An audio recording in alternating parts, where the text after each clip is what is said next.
If you're here, you're probably not happy. And maybe you've heard people talk about how to be happy or read articles, but it feels like there's something missing. And that might be because the articles and what you think about are different things. So, what is happiness? Well, there are actually two different definitions that the word has. The first one is happiness in a psychological sense, basically the emotion of joy, of being content. The other one, well, that's happiness as a general thing, well being in life, you having a good life.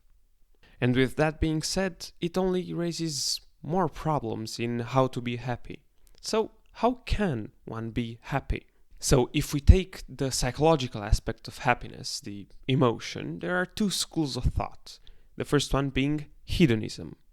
Hedonism means satisfying your desires. And it may seem intuitive that if you satisfy your desires, you'll be happy. But there are a few problems. The first one is the so-called hedonistic paradox. The hedonistic paradox says that if you concentrate on satisfying your desires, well, you won't be able to get immersed in the act. So, playing a game, reading a book, or just eating a meal will be less satisfying because you're not fully thinking about the act. Other problems with hedonism are that, well, if we satisfy a desire now, we might feel worse in the next moment, and that satisfying your desires doesn't really track that well over a longer period of time. What does track well is general life satisfaction. This is a holistic view, taking into account all of the things that make up your life and seeing how they affect your psychological happiness, your feeling of joy, of being content. General life satisfaction looks at how many of your goals you've accomplished, and this does track well over time. But there are also a few problems. One of the problems with this approach is that you can't really compare with others. You might be satisfied living a very simple life, while a billionaire might not be satisfied at all with his life, even though it's much better than yours. You might be happy and he's not. Another problem is that you can't really accurately judge your life, because you need to take into account your whole life. But momentary pleasures might skew this view. How you're feeling now might skew how you've felt over the whole course of your life.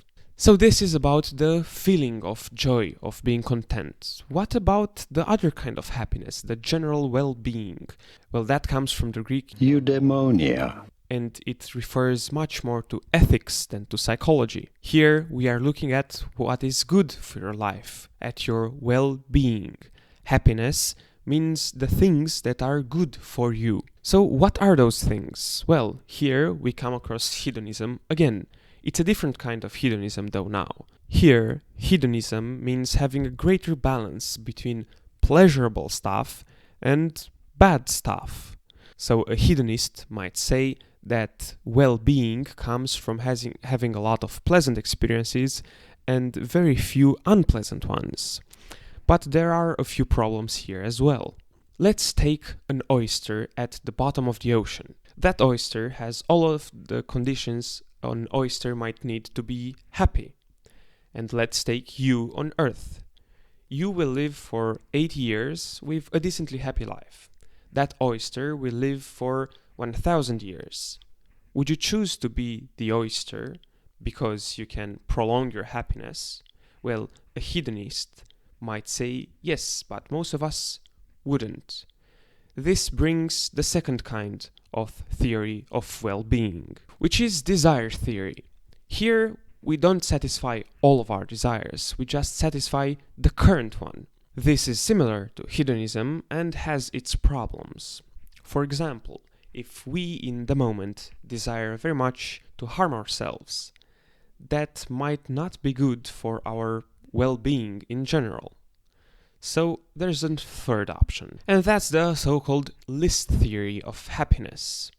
This says that basically you have to check a few boxes in order to be happy.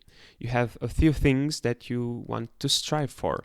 For example, Perfectionism. Perfectionism says that in order to be happy, you have to perfect the human being. For example, you have to perfect your knowledge, you have to perfect your health.